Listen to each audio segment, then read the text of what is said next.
Hello, NBA fans, and welcome back to the NBA The Week That Was.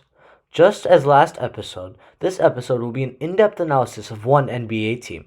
Again, because of this format, this episode will be on the shorter side, but will be more informational. Overall, let's not waste a second and get right into the 9th episode of the NBA The Week That Was. Today, the team of the week is the Golden State Warriors.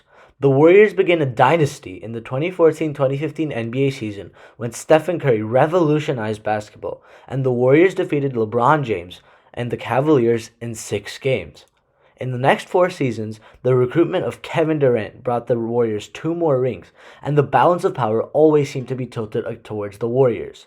However, with Kawhi Leonard getting Toronto a ring this year, the once formidable dynasty has been shattered and left in pieces. Or has it? First, let me talk about the Warriors this season. Everyone knew that even if the Warriors won the ring last year, KD was probably going to jump ship and find a new team to lead to title contention. Nonetheless, NBA fans and analysts all shared the same belief that with the core of Stephen Curry, Klay Thompson, Draymond Green, and the newly acquired D'Angelo Russell could lead this team to the playoffs and even further. However, what the Warriors did not expect was for Klay Thompson to tear his ACL in Game 6 of the NBA Finals, which was a key factor in the defeat to the Raptors. The Finals loss wasn't the only consequence of his injury. The injury ruled him out for the whole 2019-2020 NBA campaign as well. The Warriors also didn't expect Steph Curry, the 2-time MVP and the leader of the Warriors, to break his hand within 4 games and to be out till March. Thus, the Warriors were left with Draymond Green, D'Angelo Russell, and a bunch of borderline NBA players. The Warriors currently hold a 10-34 record, which is tied for worst in the league, and honestly, who can blame them?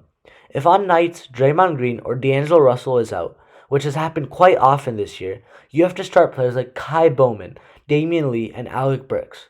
There is no way you can win basketball games with them. Despite having a mastermind like Draymond Green being the high IQ defensive anchor on your team, you can't have him as a first option. Green is at his best with shooters like Steph and Klay on the floor and where he can play make. Russell is also at best a second option on a successful team, and while Steve Kerr is a great coach, like I said, it is nearly impossible to win games with players like Kai Bowman starting for you.